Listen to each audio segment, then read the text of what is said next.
while making a better living and a bigger impact by defining, developing, and delivering the difference only you can make in the second half of life. I'm your host, Scott Perry, Encore life coach and author of The Art of Encore Living. Ready to play your game and live your legacy? Visit creativeonpurpose.com and get started right now. Let's meet today's guest, Jeff Moore. So excited to have you on the broadcast. Please tell our viewers who you are, what you're up to these days, and where can people go to learn more about you and the difference you're making. Boy, you did everything so fast that I've got to kind of speed up here. I'm like, feel like I'm merging onto the freeway right now. Welcome to my world, baby. So I guess my name's Jeff Moore, and I am a proud and loving husband, proud father of 4 awesome adult children, and a grandfather recently. So we're in the same pool there, in the same club there, Scott. And I, for my life, I have been in sales and marketing of some sort, all the way back to being, God, I think it was 12, 13 years old, selling door to door for a young entrepreneur that was very successful in high school. Guy back in the 70s, the guy was making like 10 grand a month. So as a junior in high school, so I was a salesperson for him, and just always knew that selling was going to be my thing, and grew up in the food service industry. And so my first job out of college, I went to UCLA, played football there for a little bit. And my first job out was more like a route salesman, if you would, a salesman for a distributor, and was out working my area, my territory there, selling food to restaurants and convalescent hospitals, retirement homes, and all kinds of institutions, food service institutions and operators. And, was very successful there, went from zero to like $100,000 a week in less than 2 years. So over $5 million in sales, which now is kind of run of the mill, but to be able to do it that fast back then. And then just kept growing in the food service business, and we owned our own seafood. My family owned our own seafood company after a while, and I was the president there for a long time, and really established myself with our customers as being their go-to guy for education and information. Did a lot of sales training. I've trained over, I think it's probably at or over 10,000 salespeople around the country, across the country, I should say. And have traveled around the world sourcing seafood and then come back and tell stories about it. So just been an awesome job there.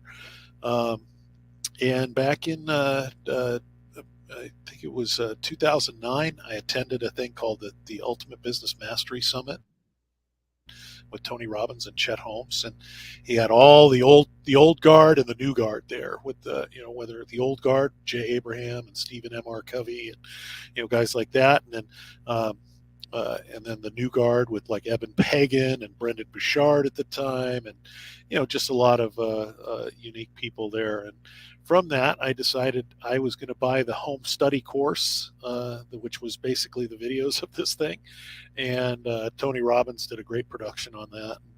And I started sharing these videos. And ultimately, I started to do it on a Thursday night, calling my friends, said, hey, I want to do this, do these videos. And the first video that I showed on a Thursday night was Gary Vaynerchuk, his keynote speech, which a presentation, which literally changed my life, validated a lot of things I was doing, but really just changed the trajectory of my career and everything. And 4 people showed up that night. 4 turned into 8, and 8 to 16, and it didn't always work directly like that, but ultimately we now have a group called Thursday Night Boardroom. That is a mastermind group that meets via Zoom. We used to meet in person, and we are going to be doing that again in May, but as a special event. But meeting on Zoom, and we now have close to 1,000 members from 27 or 28 countries. Scott being a member that's there all the time and interacts with the members on a regular basis, and just really helps me to be better at what I'm doing by helping others be better at what they're doing. And it's really become, it's a true mastermind in the truest sense, not a mini seminar or anything like that where, people just listen to something and then they go home with a perspective. We literally are each individual's personal board of directors, so they can share in there and gain multiple perspectives, which is, I say in there that the wisdom comes from multiple perspectives, and it's not a specific industry group. It's every industry. People go, oh, so it's food people. And I'm like, no, I go, there's food people in there, but no, there's doctors and there's lawyers and there's marketers and there's coaches and there's Scott Perry, which should just get you there anyway. And just some extraordinary people that show up and it's funny. A lot of people go, they attend for the first time and their first response is, I don't belong in this room. There's people talking at a very high level here, and we really don't. That's not the way we want it to feel.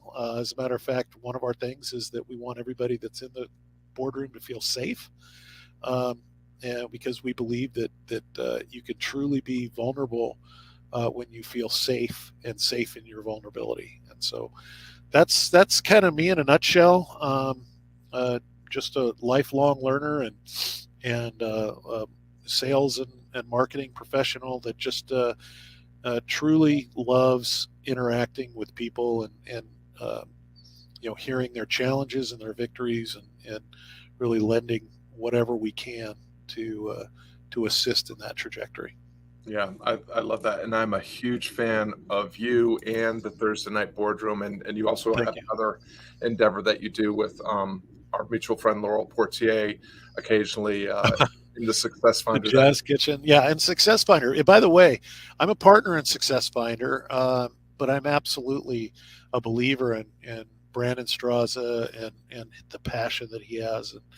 I probably slipped over this, that I had a partnership with Nick Peterson where we were partners in the network, a group that we had that was a paid for group that was like Thursday Night Boardroom, but very high end, high intensity, high touch engagement group that we were very proud of, and it's just kind of evolved into many different things that Nick and I have done. Yeah, I was just listening to Blake being interviewed at Inside the Den, and she referenced that she is one of the OG that began, I think, in that network. Yeah, she was really we started that thing in May-ish, June of 2018, and without any website or funnel or any of that, fun stuff. By the end of July, early August, we had 45 clients paying us $3,000 a month, and she was like the third. I think she was like the third client there. That's incredible. And I'm a big fan of her and what she does as well. Yeah, I'm not quite through the episode, but I've been following her ever since I met her, and I love what she's up to. What I love about kind of the origin story that you just shared. So, well, first of all, Jeff and I both have communities on Success Finder. It's a great place to interact. You can catch us there. You can catch Nick Peterson, Laurel Portier, Dr. Jeff Spencer's building there, Dan Nicholson. Some of these people have been on the broadcast already. So that would be kind of a one-stop shopping if you want. That's ultimately where I'm focusing. I'm going to be focusing everything I'll still post some stuff, a quote or two or whatever in Thursday Night Boardroom on Facebook, but really where the action and where the real content and interaction is going to be is Success Finder for sure. Yeah, and it's I had the blessing of being in a hot seat both in Thursday Night Boardroom and the Jazz Kitchen in days apart, and it was a transformative experience. So check out Thursday Night Boardroom. One of the things about your origin story that I love is, there are people that come in this broadcast that do the work they have to do to make a living, and then they have this thing that they're doing on the side that they're super passionate about. It's their, it's the work they get to do. But I know from our conversations that you appear to be equally passionate about your straight gig in the seafood business, but also, as I see you as passionate there as you are when you show up at the Thursday Night Boardroom, when you show up at Jazz Kitchen, and just the way that you show up online on social media and so forth. You just seem to be one of the most aligned kind of, I think of integrity is you're just one person that happens to float through a couple of different roles in your day to day, but you're Jeff Moore all day long. And I love your reflections on that. Yeah, I don't really differentiate the two. I think that I live by, one that's really helped me, like with Thursday Night Boardroom and who I've become as a person, is that I have a saying called learn to teach to know and share with passion. And, as anytime I've been traveling around the world, or I'm talking to a vendor of some sort, or I'm seeing unique innovation out there, I'm always looking at it not to consume it, but who can I share this with? And so that's been a big part of it. And that's day or night job. There's been times where the day job, I really, really, truly did not like the job or who I was in the job. And I think that there were some times that it pulled me. I really started to focus on Thursday Night Boardroom and the network and those types of private consulting that I've done over the years too. But I found that if I can just engage as myself throughout the entire day and night, that is going to be where I'm my best. And you know what? I look at things like as a parent, and have I raised happy and successful and children that are pleased but not satisfied, if you will, and always looking to grow, always great work ethics. If I can check those boxes, and I can, I feel comfortable and validated. And I think that there's just things that if I was doing just things for my quote unquote, the night job or the night gig, if you want, as we were calling it, and if that wasn't translating into my day job, it would be like having, kind of a mistress, and I've had that. I've experienced that too. And so until I incorporated everything as one and just said, I take me with me, if you will, is really and take those experiences, right?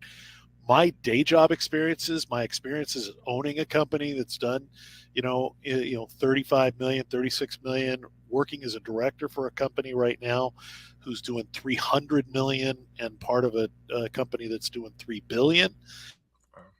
And all of those lessons learned, to be able to go back and share those and teach those, it would be very unfortunate if I was to have this line of delineation saying this is not coming into this world or this isn't coming into this world.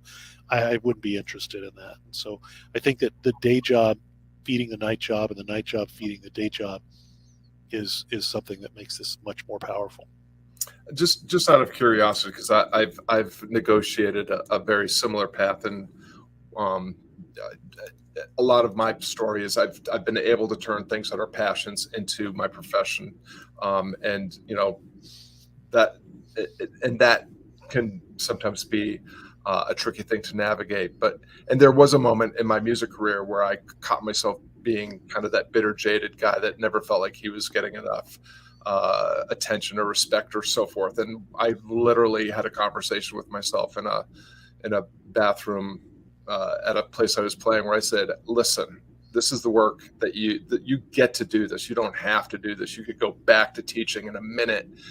So quit your belly aching and, start to be grateful for all the blessings that have been bestowed upon you. And it literally probably saved my career and probably most of my relationships. And I'm just wondering if there was a defining moment, where you had that realization, like, hey, I can actually just, I can be the same person everywhere I go, and that I'm blessed to be able to do this and this. Yeah, honestly, Scott, I listened to you say that I had a conversation with myself, and there's a lot of conversations we have with ourselves, but it's also very easy for us to negotiate with ourselves, right? Oh yeah, I'll get that done tomorrow, and okay, once this happens, this is what's going to happen. And I've had those, and I do have those, and I'm always having these conversations with myself. But the ones that I truly need to exercise, um, I have a group of friends that I can pick up the phone and share that and sound it out. And there's going to be certain people that I know, that I've known for a long time, that might not be the ideal person to share that particular conversation, but I'm fortunate that I have a very good, solid core group of friends and a very good network of very close people that get me. And so I'm able to turn around and share that. And so, yeah, I have those conversations all the time. I'm having those conversations, you know, but they're prompted by conversations with friends, seeing something, hearing something my friend's doing, going, I can do that. And then this is how I'm going to play it out and do this type of stuff. But I found that I'm very comfortable in sharing things with friends, being vulnerable with the people I feel safe with, and so yes, I have lots of conversations that. But as far as having it with myself and saying, this is who I'm going to be, I think it just became that way. Mm-hmm. I'm not sure. I'm not sure that I have ever stood on the figurative mountaintop and had some epiphany that's changed my life. Hmm. I just started doing something and then recognized that, hey, this is who I am. And I've never, as a matter of fact, I think that I was so defiant as a child with my parents that the second I make one of those epiphanies, one of those laws, one of those rules about who I'm going to be, I immediately defy it. Hmm. And so instead it's just move forward as this person. And then that's where it becomes. Now, does it take maybe sometimes longer? Do I find myself rationalizing and things like that? Yeah, but that's why I count on my friends, count on my close advisors to keep me on the straight and narrow. Yeah, I love that. One of the things that I say frequently to clients and in my community is choose your story, choose your future. We make sense of ourselves, each other, and our situation through narrative. And what I'm hearing and what you're saying is that you have this, and I'm aware of many of the people in your network that you rely on. And you are, it seems like every time I'm in a conversation or in a room with you where you're speaking, you start to drop these names. And I'm like, Jeff Moore, I think has to be one of the most connected people on the planet. I'm fortunate. I've just been in the right place at the right time. Yeah. So it's because one of the things that I see you being really masterful at, I mean, I think, your unique perspective and your set of experiences has certainly been a great help to me. And I've seen you help so many people, and, just the several months that I've been in Thursday Night Boardroom and the Jazz Kitchen. But you also have this ability to draw all this information that you've learned from other places. And I just wonder, is that just an intuitive thing, or, how much when you share a doc in the Thursday Night Boardroom with us, how much planning is going into that, or is this now just so intuitive and second nature that you have all this and it just comes out?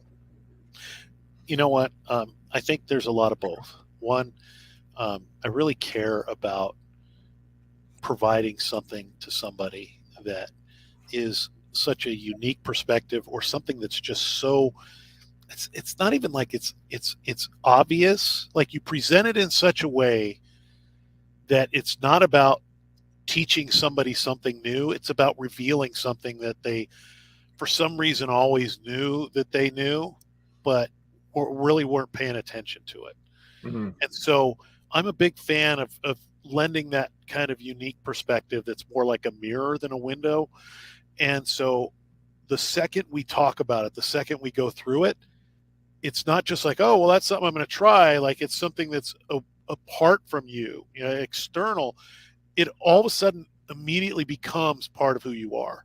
Mm-hmm. You've seen that in Jazz Kitchen, where there isn't anything like, well, we want you to try this or whatever. Is that the jazz part about it is surrounding you with questions and understanding.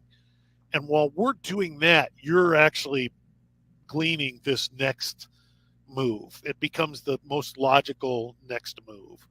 And so I think that happened a lot. My mom used to tell me stories. We used to read, trade pages type thing, reading. But then there's nights where she would just make up a story, and it was me with the star, right?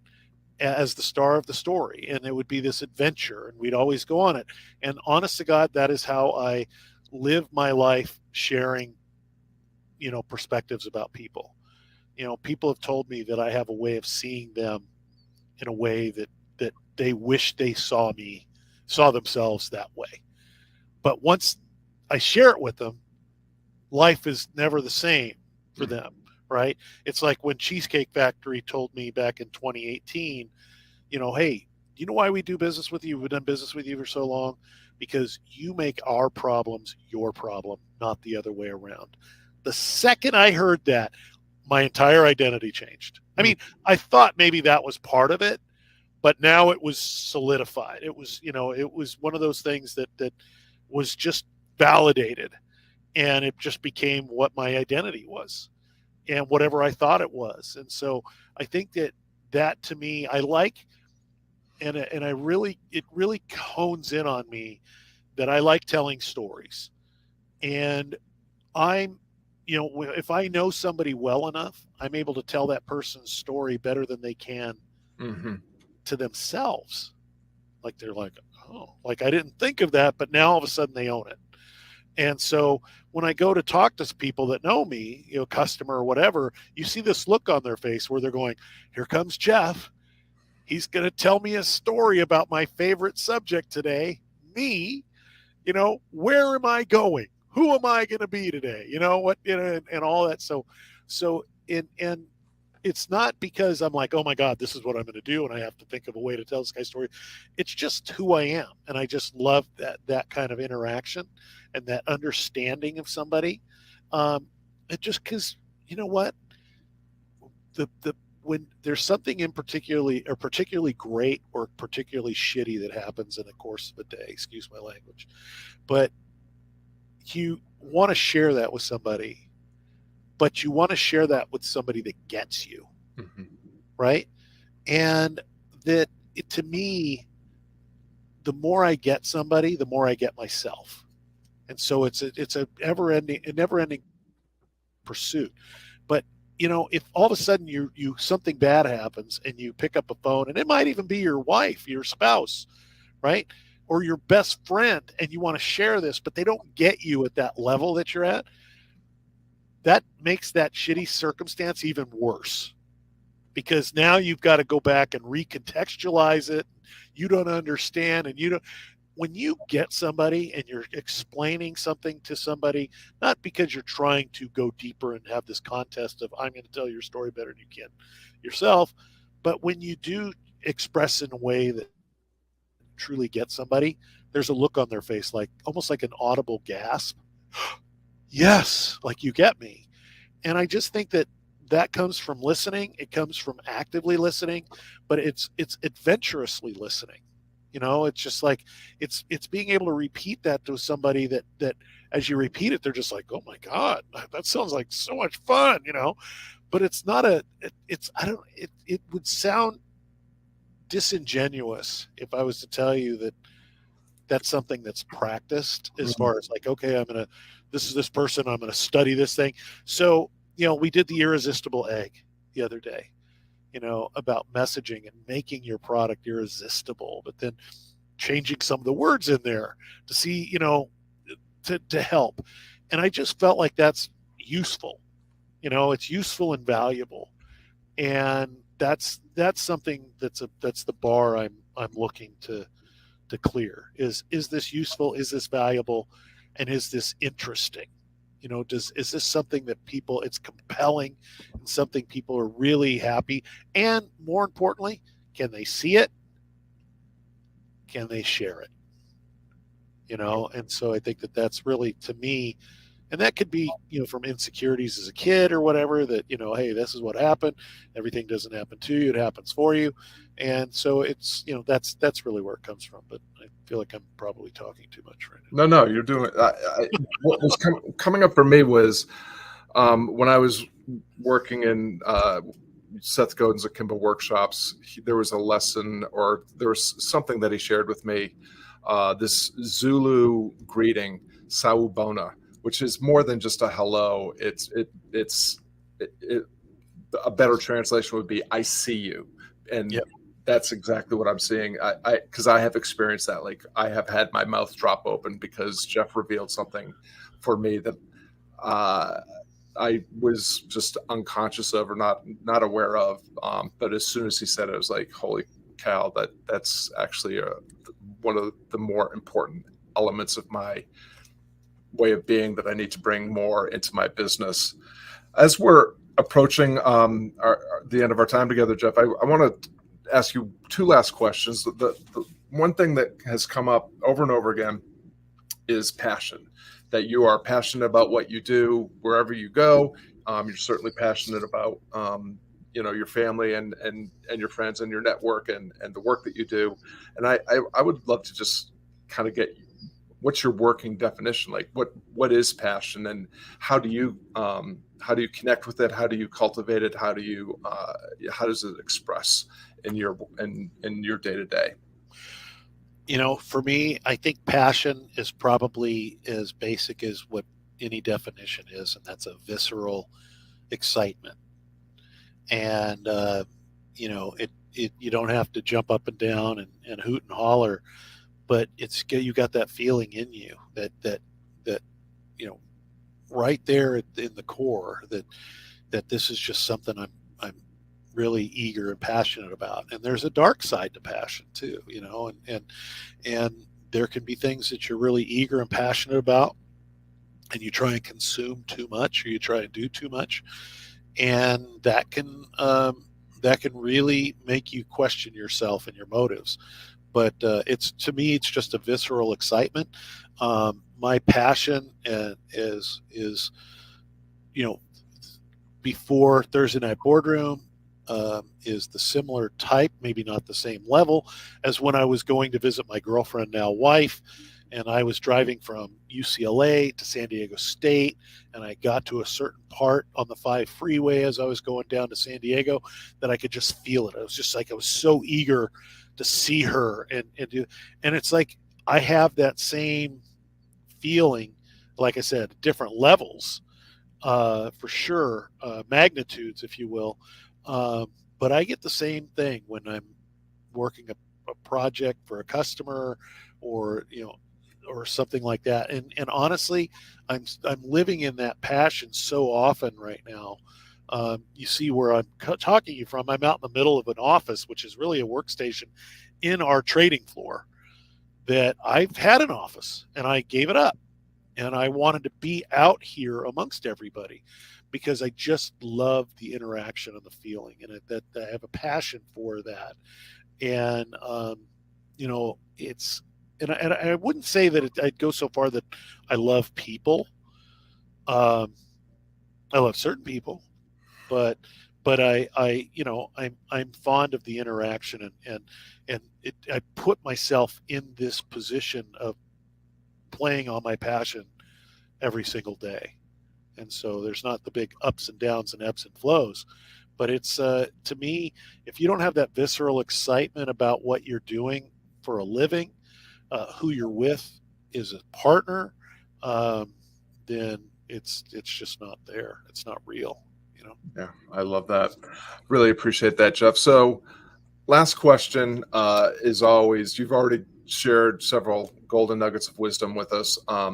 If there is just the people that are tuning into this show are people that aspire to or want to advance in defining, developing, delivering the difference only they can make so that they can live a more fulfilling, meaningful life doing work that matters with people they care about. If there was just one last, it can be a quote, it can be a tip, an exercise, a practice of yours that would help them step into possibility with the difference only they can make, what would you share?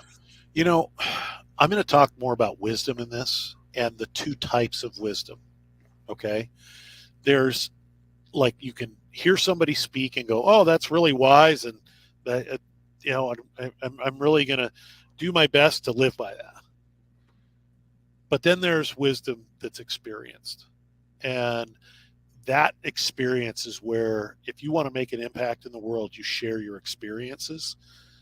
People go, oh, it's a learning experience. And, once I fail, it's good because I'm like, you don't have to fail.